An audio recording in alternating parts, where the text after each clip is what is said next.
So you feel a little bit tied and tethered, okay? This is the Hangman, and this is a card about, being stuck in a situation.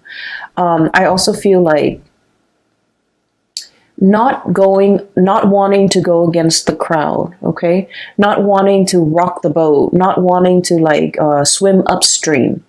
This is a card about, taking the path of least resistance. It's uncomfortable, but it doesn't upset a lot of people. So I feel like you're in a situation where I feel that you are doing what you feel others expect from you. And I also feel for many of you, it's also shouldering the burden, okay? Doing what's expected of you, shouldering the burden, and being in a situation where you don't want to upset other people, where you don't want to go against the tide, pretty much. And because of this, I'm seeing the whole patterns and repetition.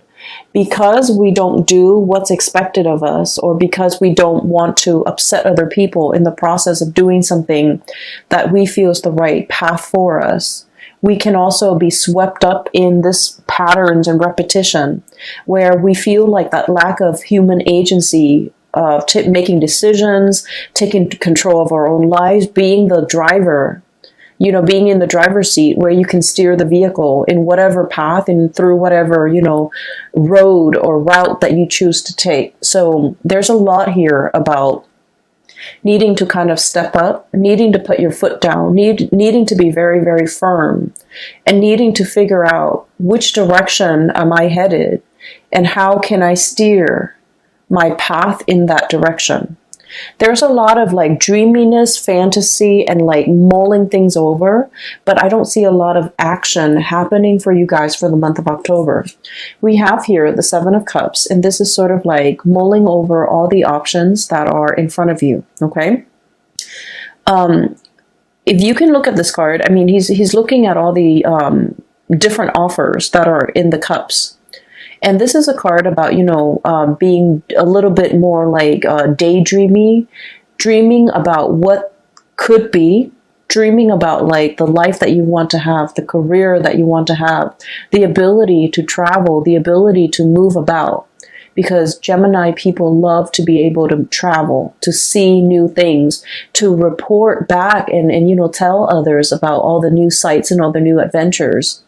And I feel like this is stuck in the mental realm where you're thinking about it, you're conjuring it up, and you're living through that mental space where you're thinking what life could be like. But the reality of the situation here is we have a deep meditative state where these offers are definitely, being presented to you, but you're thinking about that one elusive offer that's going to be on its way in. And the stereotypical Gemini always thinks about, the grass being greener. Some of you, with that courage or with that a lot more fire in your chart, you might physically go out there and seek greener pastures. But I'm seeing I'm dealing with Gemini people that might have, heavy water influence, heavy earth influence, where you feel a little bit tethered and stuck to earthly responsibilities. Five of Pentacles. This is all the responsibilities that you have to take care of. You feel tied to it, you feel tethered, and you feel like you're not in a position where you're free to take up any of these offers or manifest these things and make it a reality. Or even if the offer comes into the picture, it's fun to, fantasize over it. But when the offer is physically right in front of you, I just feel like you cycle through that, grass is always greener mentality where you're just well, this offer is okay, but I'm waiting for the best offer. And so in the process of waiting for that best offer that might or might not materialize, you might pass up on other things, okay? So I feel like there was a situation here where things were being thought about, things were being fantasized about, things were being, I feel like experience more in the mental space, and it never really materialized, and because you lived it in the mental space, you just think about all the risk associated with it. You just think about it's almost like The offer was there, but in the process of thinking about how it could be, you might have scared yourself into acting on it. You might have scared yourself into, like not taking that offer when it came in. Does that make sense? So I'm seeing here things were thought about, but the concrete actions were not taken in some way. And then I also feel like there was a situation here where you felt financially tied to a situation, and you might not even want to be in that situation anymore, because the Four of Cups is about boredom.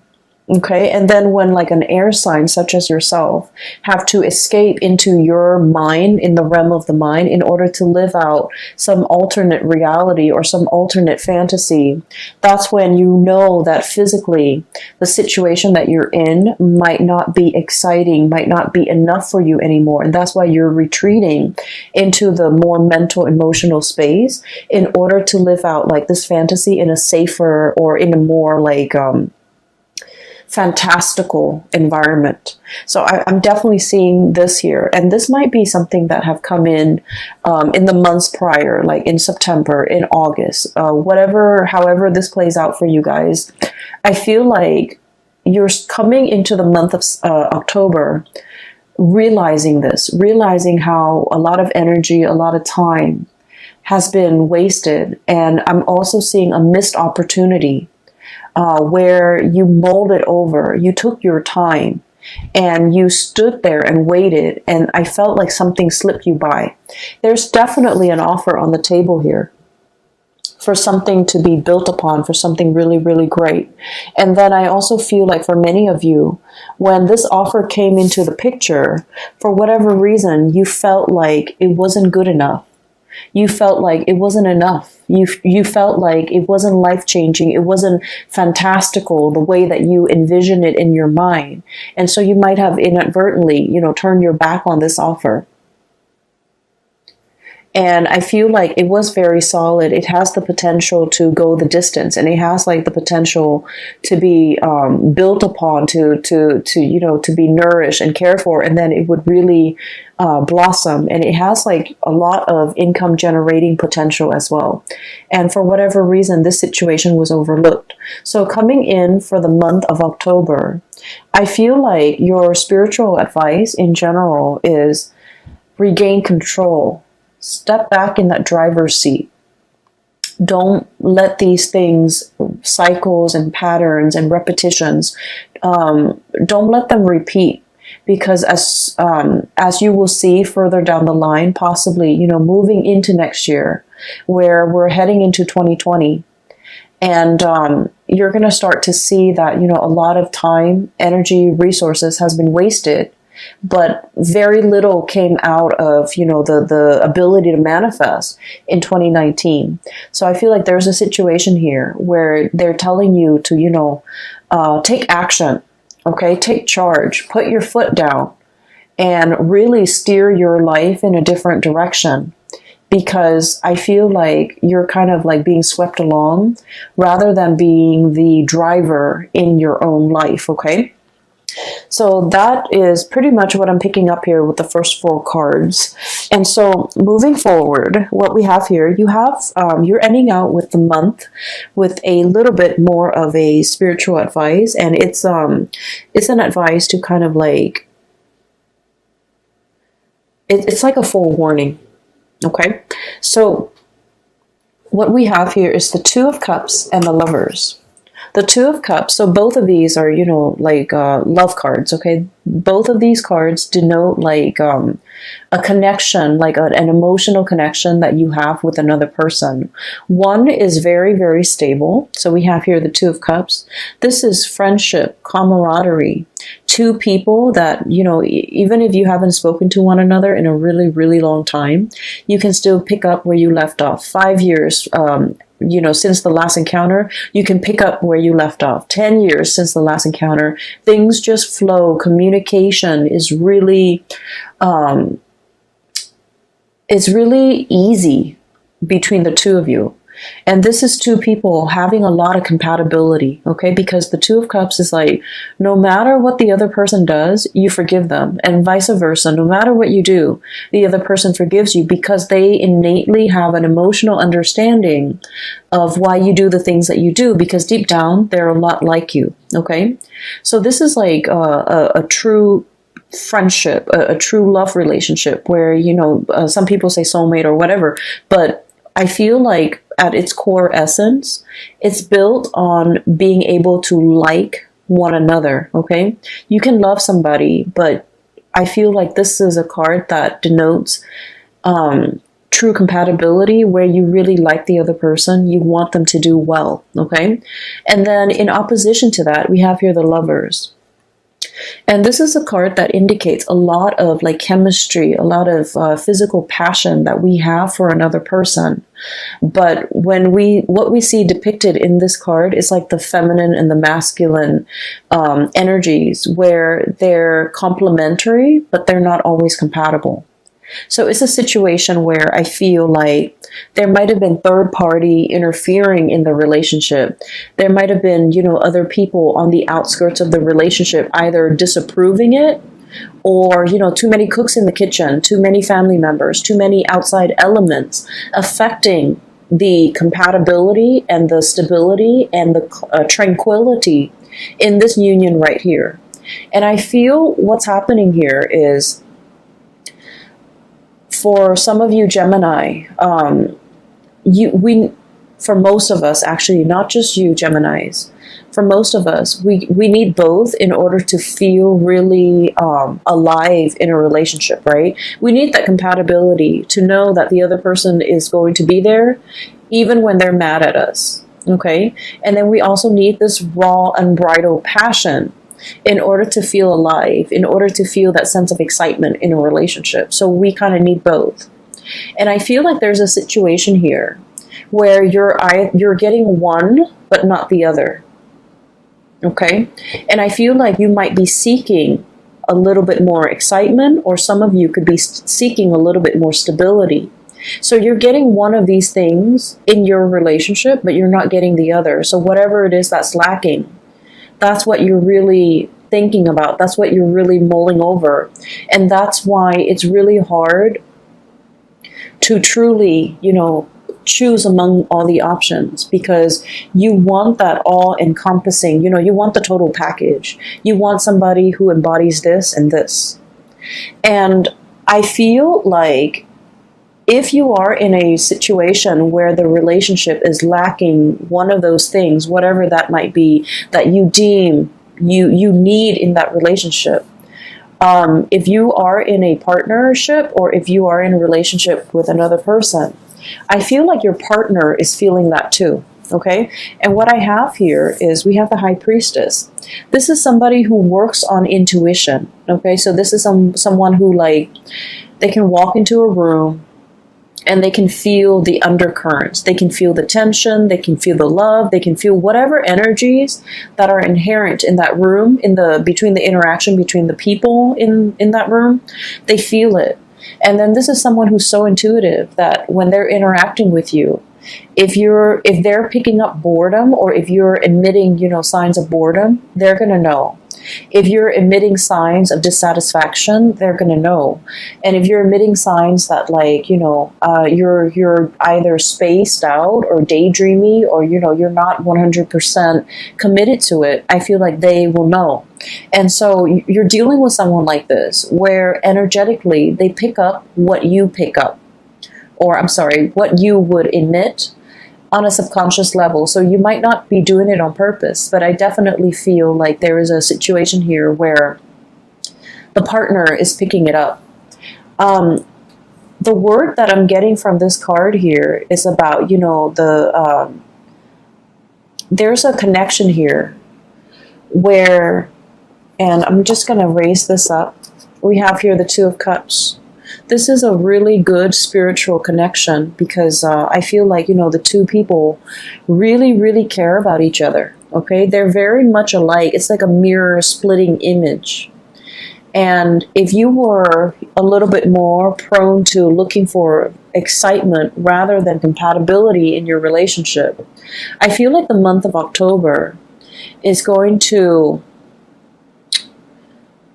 it's going to be a little bit more grounding for you, because from this card, what I'm getting is you're starting to see the value in this person, in this connection. You're starting to see how much alike the two of you are, okay? It's like peas in the pod. And you're starting to revere, or you're starting to have a lot more respect for this person. It's not that the respect wasn't there. I just feel like a lot of things get bogged down, or gets like slammed on top of this relationship, so you're not able to see it for what it is. But coming into the month of October, I feel like you're going to hold this person on a pedestal, and there is reconciliation and making amends and things like that coming into this picture, because you're going to start to see the energy of the Two of Cups protruding. And this is sort of like, even if the other person drives you nuts, you still forgive them. And even if you drive them nuts, they will still forgive you. And you're going to start to see that that's what compatibility truly is about, okay? And then on the other hand, I'm also sensing for many of you putting an end to third-party situation. We have here the Lovers, which is, like I mentioned, the interference earlier, and the Ten of Swords. And the Ten of Swords is a situation where it has to happen, and unfortunately, it's a situation that's not, is not easy to recover from. And because it's not easy to recover from, it has to happen so that we can realize its finality. And, I feel like this is across all signs, okay? We're all guilty of this. We always think about what ifs in relationships or in a situation. Like, if I hung on a little bit longer, if I stayed on, if I tried a little bit harder, and if I had done things differently. And so we always cycle through, we always think about the what ifs, and especially for you guys, the air signs, constantly think about, alternate realities, constantly think about, an alternate timelines, and especially thinking about, if I had done this, the outcome would have been different. And it's really difficult to figure out, that counterfactual, if that had happened, how things would have been.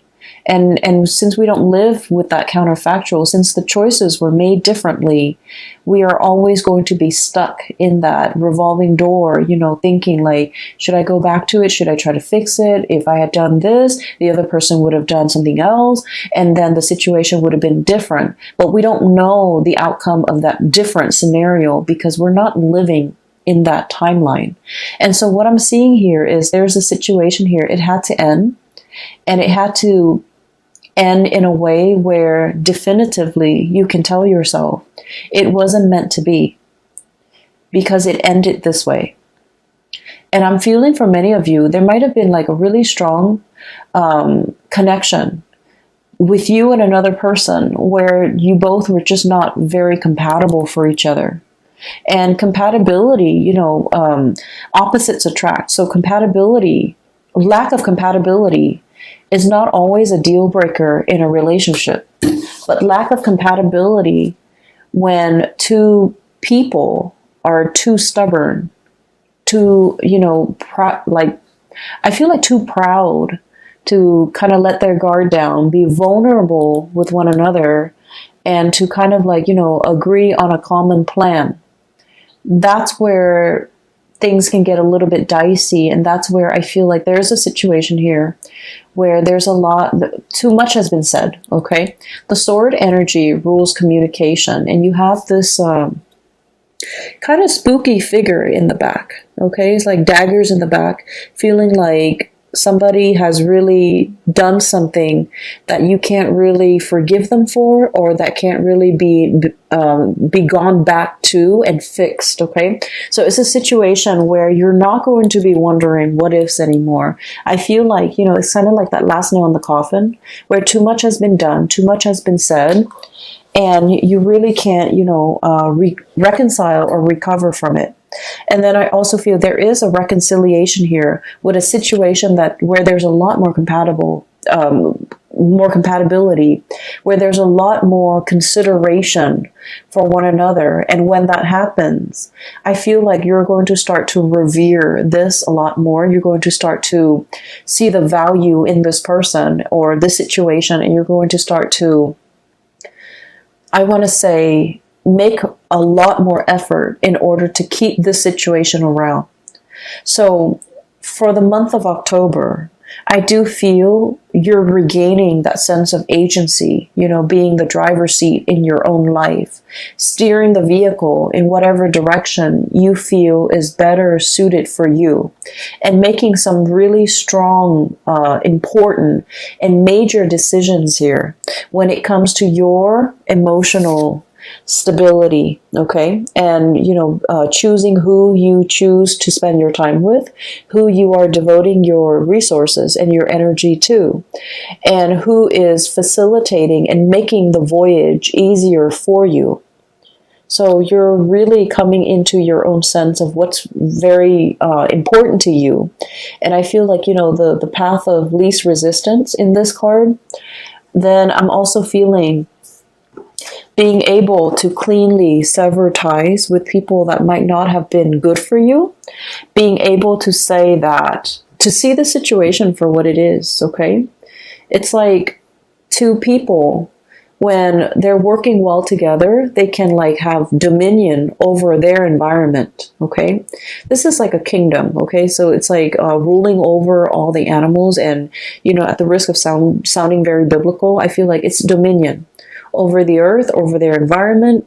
And that's because they're working together to procreate or co-create some type of a harmonious environment. When it's working at its best, this relationship can be very exalted.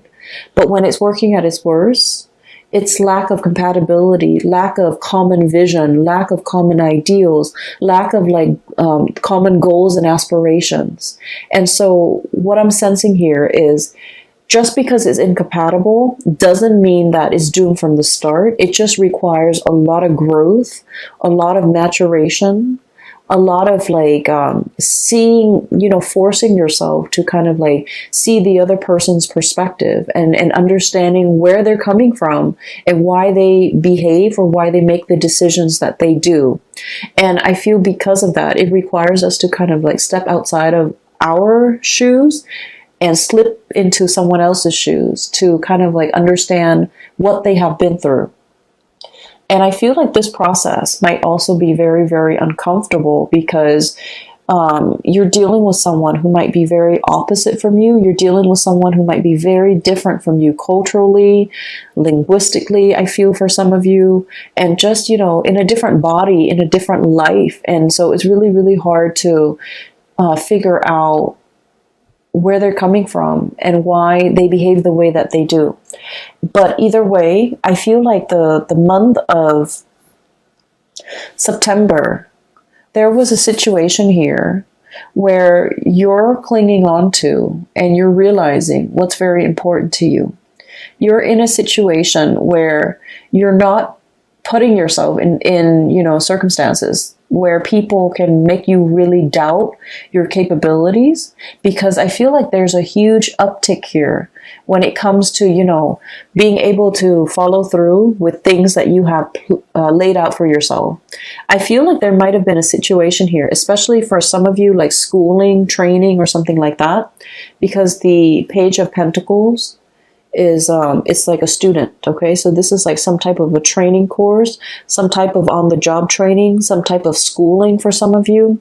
You might have, had too many distractions, okay? too many books, too many events, too many things happening in your life, and you couldn't adequately devote the time to get this schooling underway. And you kind of beat yourself up over it because, you know, air signs pride themselves on being very intelligent and very smart. To be able to, you know, churn out an essay, burning the midnight oil to, you know, turn out essays. Okay, so like doing it at the last minute, cramming for exams and still getting a really good grade on the exam. So you pride yourself on this, and I feel like there might have been times where you were saved by this, but for whatever reason there were so many responsibilities imposed upon you recently, too many distractions too, lack of ability to focus and get things done. And it left you in a space where you're just like, I wish I had done things differently. I wished I had taken things more seriously. And now you're realizing was a lesson that you had to learn, to take things a little bit, you know, more seriously, to be not less lighthearted, because that sounds negative. But what I mean is, some things are meant to be worked at very, very diligently. And so I feel like you're, you know, no longer distracted. You're buckling down and studying, and it might be quite boring, but I feel like you're starting to see the end goal, and you're starting to see as well, you know, hard work really pays off. We're going from the Five of Pentacles. This is a situation where there's regrets, okay? Into the Nine of Pentacles. This is self-sufficiency, having mastery either over your work, over this training environment, over the schooling environment, foregoing, you know, short-term pleasures for long-term gains so that you can achieve and gain something that is tangible and valuable and will sustain or will, you know, stand the test of time. So I definitely see some sacrifices having to be made from your end in order to achieve like long-term stability. And so Geminis, I feel like, you know, the energy for this month, it's about you needing to, you know, I'm almost hearing like no more excuses. We need to buckle down. We need to do this, and we need to do this right. We don't want to repeat cycles from the last time, okay? So there's a lot here about patterns of repetition, recognizing those patterns and not letting those patterns repeat. And then I'm also seeing, you know, the taking control, like being in the driver's seat, taking back control, understanding what is not good for us, and choosing to kind of like making conscious decision. And these two cards, I switched the order. This is about spiritual growth, making decisions for more of this spiritual enlightened space rather than succumbing to this, okay, where there's a lot of chemistry, there's a lot of excitement, but at the end of the day, I feel like it can like feel a little bit like an emotional roller coaster, and then you end up very, very depleted, okay? And you're not going to be functioning at your best. So moderation is the extreme key here, but I also feel the most important thing is, you know, not letting patterns and cycles repeat.